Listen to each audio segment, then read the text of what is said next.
We're going to try this one more time. We'll see how this one goes.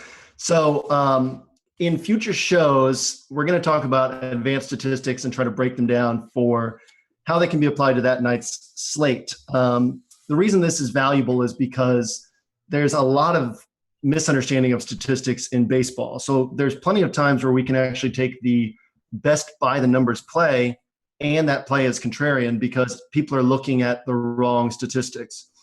So in future shows, we're going to try to really dig into that night's slate and some of the statistics, some of the trends we're seeing over the last couple of weeks and how we can use that on that night. Today is going to be more of a foundational piece. So I think we're more than 30 seconds in, right? So voices should be good now. We're good to keep going. So regular voices in chat. There we go. So basically today is going to be a foundational piece. I want to encourage you seriously to bookmark this video or write some stuff down. Just because you're writing stuff down it's not an acknowledgement that we know more than you, but these are statistics that Dave and I have spent lots of time digging into and coming to understand. And so it saves you the time from having to dig into them and understand them yourself. So we're going to today talk about some foundational statistics, SIERA, WOBA, and batted balls, and what some of the flaws are in these and what some of the good things are in these. So before we get into it, Dave, you have any jokes to kick us off, or you want me to jump right into SIERA? Yeah, I think the funny voices were joke enough. Get us through the first little bit here. All right, so bear with me because I'm going to talk for a little bit here. And we're going to talk about basically what goes into SIERA so that we can get to what some of the flaws are in SIERA. So Dave and I will have some back and forth when we get to that point. But basically, SIERA is designed to be, as you probably know already, a predictive statistic. It's supposed to show what a pitcher's ERA will be over time. So SIERA, we like it because it's more predictive than WOBA. We can use it for most pitchers to see what their ERA is going to be over the long run. Obviously, ERA is important because that ties into runs allowed, which ties into negative fantasy points and lower chances for wins. So basically, SIERA attempts to account for long-term outliers. So it tries to say, okay, these are these things that are happening in the short term, and over the long run, these will stabilize, and the statistic will be the same. So in so doing, SIERA tries to look at the things a pitcher can control and the things a pitcher cannot control. So there's three main things a pitcher can control. One is their strikeout rate. Two is their walks. And three is their batted balls. So strikeouts obviously are huge because say a guy faces 25 batters and strikes out 10 of them. Well, if that's the case, there's only 15 guys putting the ball in play, 15 guys who can do something that could hurt that pitcher. So it's almost like if you take another guy who faces 25 batters and strikes out none, that's 25 opportunities for something bad to happen. If a guy strikes out 10, there's only 15 opportunities for something bad to happen. So strikeout rate is a big part of SIERA. Next is walks. If a pitcher's putting guys on base, then that's going to lead to more opportunities for runs. So a pitcher with low walks will have a lower SIERA. Pitcher with high walks will have a higher SIERA. And finally, batted balls. Now, this is a big one because for basically every pitcher except Clay Buchholz, batted balls remain the same from year to year. Clay Buchholz, as a side note, seems to have no idea what he's doing as a pitcher, and Jason Varitek echoed that sentiment recently on air on a Red Sox broadcast. The Buchholz comes into each game without a plan and goes off a field. So that's why we see his supposedly predictive statistics, batted balls, strikeout rate, all over the place from year to year. But basically, a pitcher who pitches throws a lot of splitters or sinkers, or who pitches low in the zone is going to have a lot more ground balls. A pitcher like Trevor Bauer, who is convinced that throwing high fastballs is the best way to go, is going to have a lot of fly balls. So fly balls will have a lower batting average because it turns into a lot of outs, but it also has a higher opportunity for home runs, for doubles. Whereas ground balls will lead to more hits, but there's going to be less damage. You really need the hits strung together. So basically, a pitcher with higher strikeouts, lower walks, higher ground balls is going to have a lower SIERA. The things a pitcher can't control, according to SIERA, home run per fly ball rate. So if a pitcher is giving up a 15% home run per fly ball rate, SIERA is going to normalize that to basically around 10%. If a pitcher is giving up a 5% home run per fly ball rate, SIERA is going to normalize that. So this pitcher might have an ERA of 2.00 because he's giving up so few home runs. But Sierra is going to say, okay, over the long run, we'll say he'll give up a league average home run per fly ball rate, so his ERA will go up. Left on base percentage. This is another one that Sierra says the pitcher can't control. Basically, it's the number's right around 70% of runners get left on base. So if a guy has a 55% left on base, that means way too many guys are scoring, and over time that bad luck will regress to 70%. If a guy has an 85% left on base, then that means, okay, this guy's getting really lucky, and over time this will drop, more runners will score. We're going to get to some of these in a moment of why these elements aren't necessarily as predictive as Sierra wants them to be. Finally, batting average on balls in play. That means anything that's not a strikeout and not a home run. Typically, that'll be between 290 and 310 for batting average on balls in play. So if a guy has a 230 batting average on balls in play, Sierra says this guy's going to give up a lot more hits over time. So there are a few flaws to Sierra, and I'm going to go one by one on these and then get Dave's thoughts. And from this point forward, we'll have a little bit more back and forth. So if you fell asleep, this is a good time to wake up. You can go back and watch that stuff later. It looks like Dave's waking up right now, so we're good to go. Told me I blinked. I was trying not to. The first one is somebody. Okay, the first one is swinging strike rate. And a good example of this is Corey Kluber this year. His strikeout rate is down, which raises his Sierra. But his swinging strike rate is basically in line with what it's been the last 2 years. So what we can tell from that is probably by the end of the season, Corey Kluber's strikeout rate is going to be in line with his strikeout rate from the last couple of years. His Sierra will go down as a result. So my first question for you, Dave, is how much do you look at swinging strike rate compared to strikeout rate? So yeah, I agree that not having swinging strikes is one of the big problems with Sierra, which on a side note, I guess my overall look at Sierra, it is the best single pitching stat we have, but there is no single pitching stat. So for me, if a swinging strike rate and a strikeout rate don't match up, I really try to figure out why and which one's going to regress towards the other one. I think it is a flaw to just take the strikeout percentage by itself and assume that's what the guy's strikeout percentage is going to be. So regardless of whether it's Sierra or something else I'm looking at, I'm always going to check the swinging strikes versus the strikeout rate. And then there's also guys like Dan Straley is an interesting example in that typically swinging strike rate is a little more than half or a little below half of strikeout rate. So if a guy has a 10% swinging strike rate, you can expect 22, 23% strikeout rate. Dan Straley in his career has swinging strike rates approaching 11%, but his strikeout rate still sits at around 20%. So you could look at that and say, okay, well, over time, his strikeout rate is going to rise, but we have a large enough sample of this that this seems to be who he is. So there's also outliers that are worth paying attention to as well. Would you agree on that?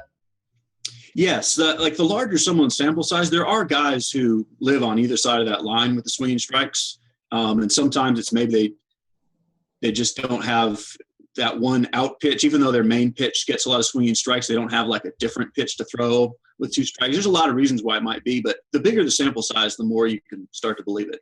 Yeah, and absolutely. And I think that one of the big ways in which we can use swinging strike rate is if a pitcher, like for instance, Corey Kluber, his strikeout rate's down. And so somebody could look at his Sierra and it's still not bad, it's 3.2 something, but somebody looks at his Sierra and says, oh, he's having a worse year. But then if you line up the other numbers that go into Sierra and realize, okay, his swinging strike rate is in line with what he's been doing. Or Bartolo Colon, his strikeouts are up this year, but his swinging strike rate is the same. And so we can't expect him to stay as a league average strikeout pitcher. The next flaw that I see is left on base percentage. It doesn't really make sense logically that some guys would have a much higher left on base percentage because you're basically saying, okay, this guy turns it on once guys get on base. Well, then why don't they turn it on the rest of the time? But if you look at a pitcher like Johnny Cueto, who typically has a left on base percentage of 78% or higher when league average is 70, 71%. Well, if you watch Cueto pitch, a lot of it's about rhythm and trickery. So if he can bring out different things when there's guys on base, then you can expect that maybe that high left on base percentage is sustainable. Another guy that is interesting to pay attention to this year is Chris Sale, who we know has some of the best strikeout stuff in baseball, but this year he's making a conscious effort to pitch to contact. So what is he going to do when guys get on base? Is he going to keep pitching to contact or turn to his strikeout pitches? So we might see Chris Sale this year with a higher left on base percentage than normal. With guys with higher left on base, or basically, Dave, how do you process left on base percentage? And are there any instances where you feel like a guy with a higher left on base percentage is doing something sustainable? Yeah, this kind of opens a huge can of worms that maybe we'll get into at another time in a bigger way. But there are a lot of stats where, in order to get sort of a league average of something, you pile together every player in the league over an extended period of time, and you come to this conclusion about something. But there are always outliers that are going to be real. So I do think it is technically correct that left on base percentage is an average thing, that most people are going to regress towards the average, but that doesn't mean there aren't outliers. So yeah, this huge amount of data we have that says there's an average left on base percentage. It's correct to say that, but yes, I totally agree with you. Not every pitcher is just subject to complete luck in that department. Here's a question. Oh, sorry, go ahead. I was going to say, a big part of the reason people consider it to be luck is the role that a bullpen plays. A lot of guys leave the game and bring in a bullpen, so that then it is kind of out of your hands. But as far as a guy finishing his own inning, of course you would rather have a good pitcher trying to clean up his own mess than somebody else. Yeah. There's some pitchers like Michael Wacha comes to mind, who is always below his ERA is always below his SIERA, but it's not because of one statistic. It's because he kind of beats things in every statistical category. Do you see that as more skill or more as long-term luck? There are definite skill players. You can go back over the years, and there are always guys like that whose ERA and SIERA are always consistently on one side or the other. Doug Fister is doing the same thing. And back years ago, it used to be Matt Cain and Jared Weaver always doing that, and there were reasons behind it. The longer a sample size you have of something, the more chance that it's real. I think there's definitely pitchers that do things like get weak contact, where it's not really detectable by just pure math, but it's clearly real, that can lead to sort of a long-term better results than what their SIERA would tell you. So this kind of actually, these next three things then all tie in together and into what you just said about, guys inducing soft contact is batting average on balls in play. And that's a big part of SIERA. Is they say, basically the league average batting average on balls in play is between 290 and 310, and they assume that all pitchers will end up in that range. So there's a few things that can significantly impact batting average on balls in play. One is fly balls. Guys who give up a lot of fly balls almost always have a lower batting average on balls in play, especially somebody like Justin Verlander in his prime. He's creating a lot of infield fly balls, a lot of pop-ups. And so you're going to have, basically, for starters, a high fly ball guy is going to have a lower home run per fly ball rate almost all the time. And then on top of that, he's going to have a lower batting average on balls in play because there's a lot of these fly ball outs. Another thing is defense. SIERA doesn't account for defense. So we're constantly seeing Royals pitchers these years beat their SIERA by a huge amount, especially when the Royals are loading up on fly ball pitchers. Guys like Chris Young, and then they have this ballpark that suppresses home runs. There's a phenomenal outfield defense. So these guys go from, a SIERA of 4.5 to an ERA of 3.5 because their batting average on balls in play is low because it's lots of fly balls. It's great outfield defense. Their home run per fly ball rate is low because of the ballpark they're pitching in. So those things matter as well. And then the last thing that I could think of was hard hit rate. And, we see it this year with David Price. His swinging strike rate is higher than it's ever been. His strikeout rate's higher than it's ever been. But his velocity is down and his hard hit rate is higher than it's ever been. So some of the bad luck that Price is having is bad luck, and some of it is probably very real. And when the ball is getting put in play, it's hard contact. So those are kind of the final things that I see for SIERA. And so I'm interested to get your thoughts on that and anything else that you've seen in SIERA that could be considered a flaw. Okay. So the thing I like best about Sierra as compared to FIP and XFIP, FIP and XFIP were sort of the first ERA estimators that people started using, and they give no credence at all to the difference between a ground ball and a fly ball. Basically, all FIP does is average out BABIP to the league average. And then XFIP adds in averaging out home run to fly balls. So what Sierra does that I think is better than those is while it averages out the BABIP, it does assume a higher BABIP for ground ball pitchers and a lower for fly ball pitchers, which is correct. And actually now would be a good time to bring up these player cards I found of guys who are pitching tonight that have some very weird looking ERA versus Sierra, FIP, and XFIP. So if we can look at Joe Ross, who's pitching tonight, you'll see that he's got a 2.70 ERA and a 4.21 Sierra. So obviously something's going on with Joe Ross. If you go back to his FIP and XFIP, you're going to see a straight line up. His ERA is 2.70, his FIP is 3.43, his XFIP is 4.04, and his Sierra is 4.21. So what that means is if you start at a 2.70 ERA and you add in the fact that he has a low BABIP and you equalize his BABIP to league average, it makes his FIP go up to 3.43. So the next step is he has a fortunate home run to fly ball percentage. So you put the home run to fly ball percentage to league average, and that ups his XFIP to 4.04. And then the next step up is you'll see his Sierra is higher than his XFIP. His Sierra is 4.21. The reason for that is that Ross is a ground ball pitcher. So it's still averaging out his home run to fly ball rate, but it's assuming a higher BABIP than what FIP is considering because he's a ground ball pitcher. So his Sierra goes up. Okay, that's a lot of up and down talking numbers. To make it more confusing, we're going to look at Matt Whistler, who's also a guy who's pitching tonight. And he's got a 2.93 ERA and a 4.44 Sierra. But his FIP and XFIP are on either side of the Sierra. So you start with his ERA. He's got a very low BABIP. So FIP is going to take his BABIP up to league average, which raises his FIP to 3.72. Then XFIP is going to take his home run to fly ball rate up to league average, which bumps his XFIP all the way up to 4.73. But his Sierra is 4.44, which, unlike Ross, is lower than his XFIP. The reason for that is he's a fly ball pitcher, so it's assuming a lower BABIP than what it was assuming for Ross. So his Sierra comes down from his XFIP, where Ross's went up. Now, there's a lot more that goes into it than just that simple. As far as things like, it actually gives a lower BABIP to guys who have more ground balls, even though that seems a little counterintuitive. It's actually better for a pitcher to be on an extreme of either ground balls or fly balls.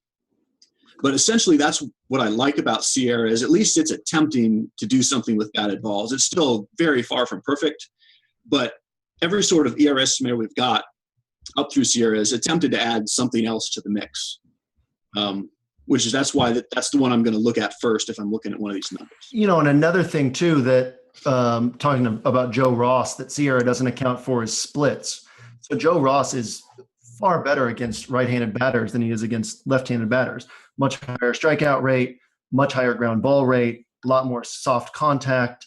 And so his Sierra is going to take his accumulated statistics, whereas if he's facing a team with 6 or 7 left-handed bats, he becomes a much worse pitcher. Or if he's facing, theoretically, a team with 8 or 9 right-handed bats, like he was against the Tigers a couple weeks ago when he still got blasted. But in that instance, you can look – basically Sierra goes out of the window a little bit because you can look and say, okay, what's his strikeout rate against these batters, these right-handed batters? What's his ground ball rate against these right-handed batters? And he's an extreme example because his ground ball rate pushes 60% against righties, and it's under 40% against lefties. So his total ground ball rate is above average, but if you look at the splits, it's very different depending on the type of batter he's facing. Yeah, that's another huge deal with trying to get a catch-all stat is that it's not breaking down splits. It just looks at the whole stat line. And of course it matters immensely who you're facing that night. Yeah, so there's always going to be a flaw. The talent of the team, the handedness of the batters, all that. So we're going to move on to WOBA. Now, the thing about Sierra, and we both agree that Sierra is the best predictive statistic we have. They're really, if you just go off Sierra, you know, you got a full-time job, you have an hour to research each day, look at a pitcher's Sierra, especially if you take the last couple of years, you're going to be in good shape most of the time. I mean, these are things we just talked about, are things to look for of where can we find an edge. WOBA, on the other hand, yesterday I said something in my article about WOBA being a bit of a flawed statistic. And I didn't see this comment until too late to comment back, but somebody asked, what's the flaw in WOBA? WOBA is used so much that people have started to think of it as this really great statistic. It's better than OPS, but WOBA is not a predictive statistic. So Sierra is designed to say what will happen over the long run. WOBA only tells us what happened. So WOBA includes home runs, singles, doubles, triples, and walks. That's what WOBA includes. I mean, it includes, you know, it takes out sack bunts and sack flies. It takes out, or it accounts for hit by pitches, but it doesn't say, okay, this guy's batting average on balls in play is this and should be this. This guy's hard hit is this. WOBA basically weights these statistics differently than OPS. OPS says one base is worth, you know, two bases is worth this double one base. Whereas WOBA basically tries to weight how all of these equate to runs, what a triple equates to for run production, what a home run equates to for run production, and so on, which is why it's weighted on base average. But WOBA is not a predictive stat. It doesn't tell us, you know, over the long run, this is what's going to happen.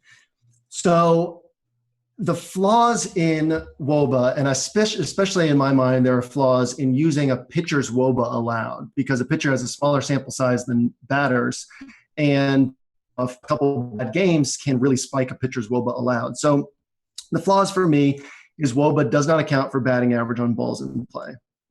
WOBA does not account for home run per fly ball rate, and WOBA does not account for ballpark. So a hitter who has a 22% home run per fly ball rate, and he's hit that mark for years, you can expect that to happen. A pitcher who's allowed a 22% home run per fly ball rate, that's just bad luck.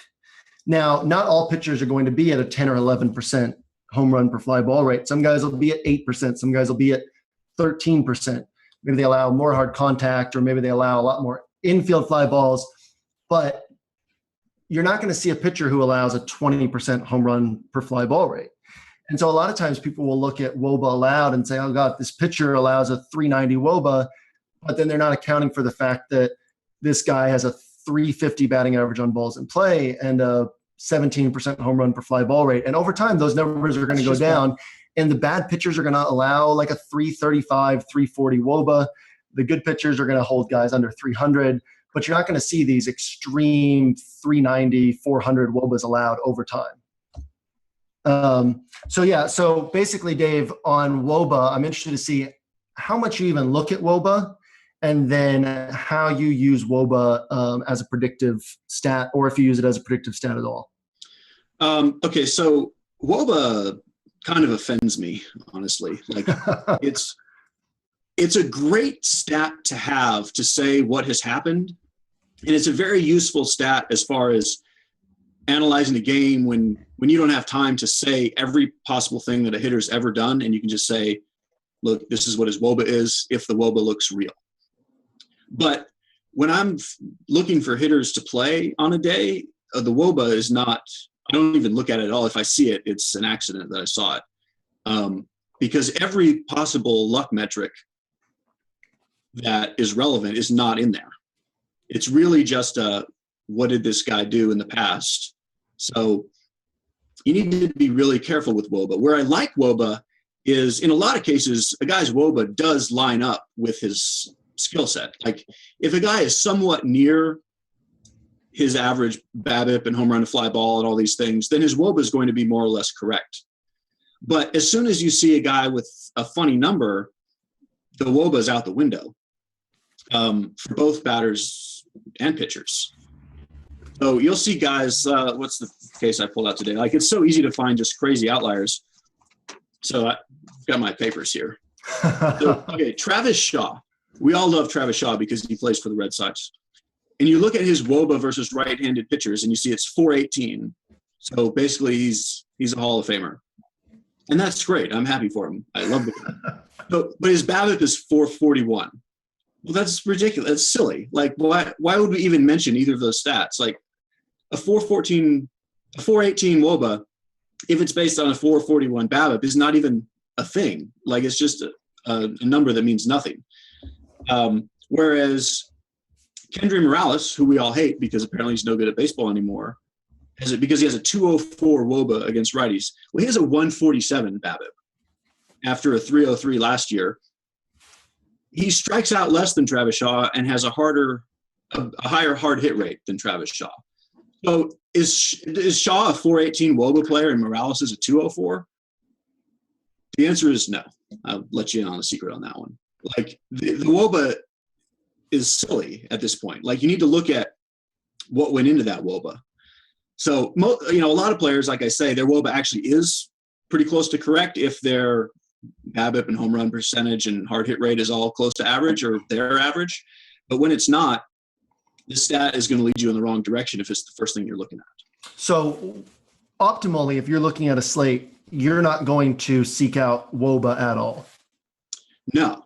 I use it in, like, when I'm writing about a slate, I'll use WOBA if it matches up, because it's the easiest way to say, look at how this guy's doing. If a guy is doing well and he has a high WOBA and it's real, that's the easiest way to point it out and say, hey, he has this 380 WOBA and he's earned a 380 WOBA. Then it's a great stat to throw out there to explain what's going on. But as far as predicting what's going to happen next, you've got to look and make sure the numbers behind it are correct. So if you're assessing hitters, because this is something people will be wondering, I would imagine, since most people hear, WOBA so often that they look to WOBA to assess hitters. So if you're assessing hitters, and obviously a lot goes into it, but what would be the main things you would be looking at in the matchup from the pitcher and in the hitter himself? So let me make this point while I'm thinking about it. With pitchers, you mentioned pitcher WOBA splits, especially when you're looking at handedness. Pitcher WOBA splits. It could be a problem because people go crazy out of their mind railing against BVP. Like, if you mention BVP, like, some people will, like, send hate mail and like send dogs to your house to bark all night. It's terrible. And yet we'll have a guy with a high WOBA against lefties, and you look and it's on 32 at bats, and people say, like, well, he's terrible against lefties. Well, it's the same small sample size in a lot of cases as people scream about for BVP. So we had that earlier this year with the Red Sox as a team against left-handed pitching. Remember that? Yeah. There was like Mookie Betts and Dustin Pedroia and Xander Bogaerts all had 8 at bats against lefties. Yeah. And like, Betts is still very low against lefties. If you look at like, are we really not going to play Betts against lefties now? Yeah. That's silly. So yeah. Okay. So you're asking what do I look at? See, the interesting thing is a lot of what I look at is the stuff that goes into WOBA, but on top of that, like, contact rate and walk rate for a hitter, they're not as important as strikeout rate and walk rate for a hitter, but for pitcher. But plate discipline in general is wildly important, especially in cash games. Like, you need a guy to hit the ball before you can do anything with it. When you're looking at power hitters, I still think ISO is a pretty good stat. You want to see if they're hitting the ball hard, if they're hitting fly balls and line drives. But I think ISO is a good way to do that. Like, you don't want a low ISO if you don't have a really high contact rate. So those are kind of the stats that I'm looking at first before I'm even going to look at I'm going to look at their BABIP, their home run to fly ball, batted ball, all this stuff. Yeah. So this kind of actually brings us into batted balls, which is basically we want to talk about batted balls, why batted balls matter, and how to use them. So these two kind of go together, but it's something that I think was a recent game theory show that Draft Cheat was on, and he specifically said something along the lines of, you want to know why you're using a hitter. And I was thinking about this today when we were getting ready for this show, and people who read our premium content during NFL, they're probably familiar with my NFL Edge. And in that article, what I basically do is I break down each game from a game flow perspective. How is this coach likely to attack this defense? What will that mean for scoring? What will that mean for what the other team does? How is this defense likely to cover this player, try to stop them, and so on.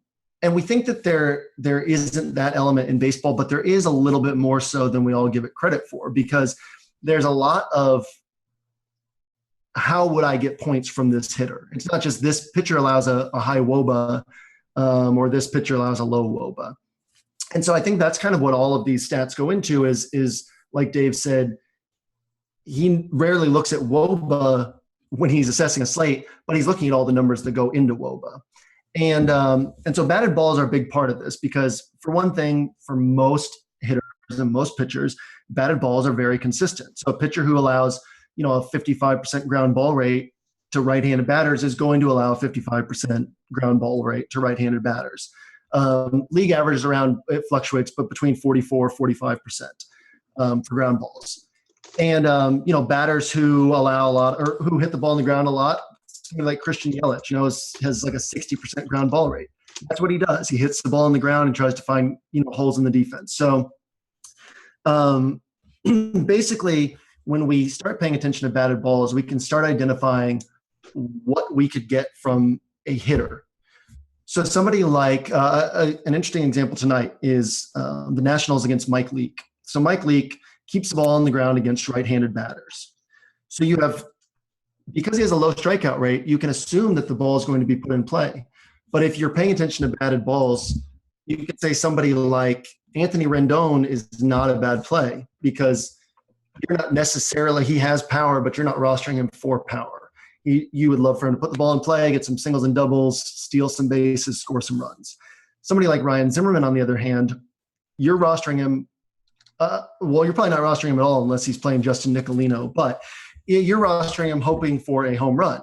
So against somebody like Mike Leake, who's going to keep the ball on the ground against right-handed batters, Ryan Zimmerman becomes less valuable, whereas Anthony Rendon, because of the low strikeout rate from Leake, remains valuable. So for me, and I imagine same thing with Dave, what I'm looking at when I'm breaking down a slate is I'm looking at how likely is this pitcher to strike out the batter. That's the first thing. And then when the batter puts the ball in play, what is likely to happen? Now, if you're stacking, this is totally different. If you're stacking the Red Sox against John Gray, you're not going to say, oh, well, John Gray allows this to a right-handed batter, and so I want to leave Xander Bogaerts out, or I'm going to leave Mookie Betts out. You're saying, okay, I think this team's going to score 8, 10, 12 runs. I want all that action. But if you're taking individual hitters from different spots, you need to know why you're taking them. You need to know what your expectation is. So for me, the first thing is, and Dave basically said the exact same thing, with plate discipline is you're looking to see what are the chances that this guy is going to put the ball in play, first and foremost. Now, a low strikeout pitcher, we can still take a high strikeout guy against a low strikeout pitcher. Somebody like Chris Davis or Pedro Alvarez the other day against Doug Fister. Well, they're less likely to strike out in that situation, and then they have a lot of power. But generally speaking, you want guys who are likely to put the ball in play, and then you need to identify what am I trying to get from this player. So you're saying if this guy's going to hit a lot of fly balls, does he have the power to leave the yard, or is it just going to be 4 fly ball outs? If this guy's going to hit a lot of ground balls, is he still valuable? So that's kind of how I look at batted balls and why I feel that they matter quite a bit. So Dave, I'm interested for your take on how you assess batted balls, how much you pay attention to them, how much you think about what you would get from the hitters you're rostering. Yeah, I think people are starting to come around on batted balls. I don't think it's a little known fact at this point, although it's fairly new that people have started really digging into it beyond like extreme ground ball or fly ball pitchers or hitters. So every day when I go through my pitchers, if I find pitchers I want to play against, first thing I'm figuring out is, like you said, how do I want to play against them? Some guys you want power hitters against, some guys you want speed guys against, some guys you want lefties or righties. So for both pitchers and hitters, I'm going to look at their ground balls and fly balls, make sure I know what kind of player they are. Hard and soft contact, all these things, the higher sample size you have, the better you are. So if, the first month of the season, I'm going to look and make sure that these numbers match up to last year. By this point in the year, ground balls and fly balls are pretty well locked in, shouldn't say locked in, but as far as a sample size for when those become real, those are some of the first things to normalize. So, yeah, it's a lot like you said. There should be some reason why that particular hitter is the guy you're using against that pitcher. It shouldn't just be, he's a bad pitcher and he's a good hitter and he's on their team. Like, there's somebody on that team that is the best play against that type of pitcher, and that's what you find. That's in batted ball information somewhere. How much do you weigh this when you're considering a stack? Like you said, it's a little bit less when you're stacking, because part of the idea of a stack is, if they're going to knock around this pitcher, you're going to be getting a lot of bullpen, which you don't know who they're facing. You can't say for sure if it's going to be a righty or a lefty. Is it going to be a ground ball or a fly ball? You're just hoping for a bunch of runs. Now, within that, there's usually a couple of guys that jump out as the plays you need to have, which is going to be based on this batted ball data. So usually any team I'm stacking, there's at least a couple of guys that are the main pieces of that stack, that even if I'm making 10 lineups around that stack, they're all going to have those two guys on them because of the batted ball data. But outside of that, stacking is a place where you can go a little off the board and just take anyone from that team, just assuming that they're just going to go crazy. They're going to see middle relievers and everyone's going to be in on the action. On a side note on this, and I actually just thought of this question before I remembered that you did this specifically in that Yankees stack last year, but how often do you go bottom of the order in a stack in order to differentiate from what others are doing? I'm a huge fan of bottom of the order stack, especially if there's some reason why some of the big names at the top aren't great plays. So like specifically in that particular Yankee stack, Ellsbury was not a great play that day based on the matchup, and it was easier to kind of skip over him and go down to someone else. That's something that batted ball data can show you. Sometimes the best hitter on a team is not the best hitter in a particular matchup. So anytime you see that, where the guy who's going to be popular and everyone's stacking is going to use him, if his matchup doesn't look great to you from the batted ball data, that would be a time to leave them out and go down to the bottom of the order and differentiate. And then also, I think that there's an element of, the reason to not use hitters low in the order is because they get fewer at bats. But if you're stacking, you're ultimately saying that you think that this team's going to score a lot of runs, which means this number 9 hitter is probably going to get, the same number of at bats or even more at bats than a number 3 or 4 hitter on another team. So I think, when Jackie Bradley Jr. was batting 9th or Ledmus Diaz was batting 9th, there was, a viable defense in certain spots for playing those guys and wrapping around the stack that way, because, it's like the night that Jackie Bradley had 41 DraftKings points, whatever he put up on FanDuel that night, he was 4% owned because he was batting 9th. And so that sort of thing can make a big difference because the ownership's going to be so much lower on those guys than it would be, if they were batting 1st or 2nd or 3rd. Yeah, the at-bats top of the order thing is a little overplayed in general in tournaments for me. Like, that whole idea that you want top of the order guys is, I assume, started as a cash game strategy that is correct, where you're trying to build up at-bats at any cost. And you don't know exactly where the at-bats are coming from. The more the merrier, so you want higher up. But in tournaments, you don't even necessarily need the most at-bats. You just need something big to happen in a couple of the at-bats. So, I don't mind taking a guy who might project to have 3.4 at-bats when another guy projects to have 3.7, knowing that you don't really know exactly where it's going to end up anyway. Yeah. And like you said, if this team's going to score 12 runs, their number 9 hitter is going to get more at-bats than the leadoff hitter for a team that scores 2. So anybody watching, if you want to start dropping some questions in chat, looks like we're going to have a little bit of extra time, which we'd love to have most of these shows, so it can be pretty interactive, but we have about 10 minutes left. So we'd love to answer any questions that have to do with basically these numbers, but then also if you have any questions regarding tonight's slate, we'll see if we can get to any of those as well. Over time, a lot of these numbers are going to come out to where they should be based on what you're seeing. And then this is why, like looking at long-term stuff is so much more important than just looking at short-term things like WOBA and looking at short-term WOBA allowed, because over time, understanding how these come together is going to lead to a much better understanding of what will actually happen than just looking at the stats themselves. Let's see. They are talking amongst themselves right now. Yep. All right. There's good stuff going on. Hey, question. To research the numbers. That's a good question. RotoGrinders has a lot of these numbers collected on site, and then FanGraphs is obviously the best place to go for, specific player's numbers. You can really dig in pretty deeply on FanGraphs on a particular player's page. And then that actually brought up, if we don't have enough questions, I have another thing too that we can bring up. But Britt had a question about Ross for you, Cheese. If you would rather roster Ross tonight or pick on him? Roster Ross? Roster Ross. Yes. So with a really short slate, you've got to kind of look at who's everyone playing. And the fact that Ross is, should be a popular pitcher. Honestly, I'm not playing tonight, so I haven't looked at all. I know there's some weather situations, so I don't know what that's doing to everything. I think Ross would be a great guy to play against because there's just not a lot of pitching on this slate. And he sort of looks on the surface like he should be a top pitcher, but just that Sierra and the stats that go behind it say he's really not much better than anybody else on the mound. Seabass asked, as a general rule, do you want speed guys against ground ball pitchers and power guys against fly ball pitchers? My take is, as a general rule, yes.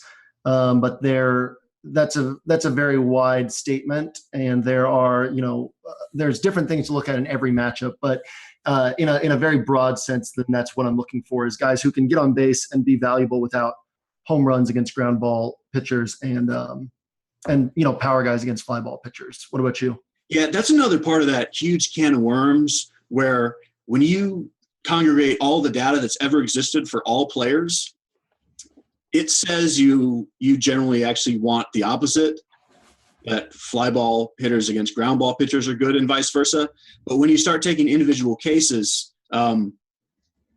that's not what I find most of the time. So you really can't make a generalization on that. It depends on the individual matchups, but speed guys are overlooked in general. And when you get a speed, sort of a high contact speed hitter against a low strikeout pitcher, that's always something to look at.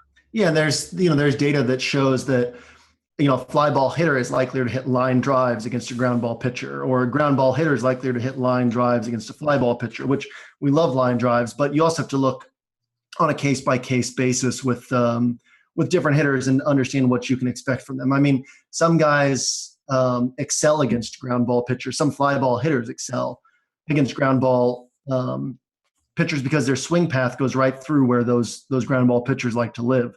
It's a big thing. And I mean, I've started working on an article on this like several times because it's such an important topic that people misunderstand, but it's hard to even narrow it down. Because like I say, and I think somebody pointed out in chat, yes, the overall numbers, there was a book written called The Book that says you want fly ball hitters against ground ball pitchers and vice versa. But that's only true when you take every stat ever with just every random mix of players and throw it into a big pot of soup. It's different on one day when you're looking at several individual matchups. So here's a really interesting one. For me, and I'm definitely interested to hear your thoughts on this one, is how heavily do you weight recent form with both pitchers and hitters? And this is something that I've kind of gone up and down on over the years. And I think I'm in a kind of a middle ground that I like right now, because it does matter. They are human beings. And if you're coming to the park, if you're for your last 12 with 6 strikeouts, you come to the park and you're swinging and missing at everything because you're really wanting to press and break out of that slump. Or, a pitcher who's been pitching poorly, it could be because of an injury, it could be because his velocity's down, whatever the case may be, it's worth paying attention to. So it's always great when you can watch games. But for me, there's some indicators that a guy is breaking out of his slump. One is if his walks go up and his strikeouts go down. So somebody like Giancarlo Stanton, he hit a home run a couple days ago, and then I was going to roster him yesterday, but he was out yesterday because he's had a couple more walks recently. He's striking out a little bit less, and usually that shows plate discipline, that this guy's waiting on his pitches and not pressing as much. But yeah, in general, I think recent form is more important than just being dismissed completely, but it's also not the be all and end all. What do you think on that? Yeah, so I feel about hot streak the same way I feel about BVP, which is to say, I think virtually everyone has gone mad on both sides of the argument. Like, you're all crazy if you think 100% it's not real or 100% it is real. Like, it's neither. Of course, hot streaks are real. Like, it's dumb to say that they're not. But that doesn't mean that we necessarily know when they're real just from looking at a game log. Yeah. Just because a guy's gone 2 for 4 for 5 days in a row doesn't mean he's hot and he's going to get 2 hits tonight. But it doesn't mean he's not, because some guys are hot. I mean, confidence is a huge thing in any sport, especially baseball. Like, if a guy goes up to the plate knowing he's going to get a hit, he is more likely to get a hit than 3 days earlier when he knew he wasn't going to get a hit.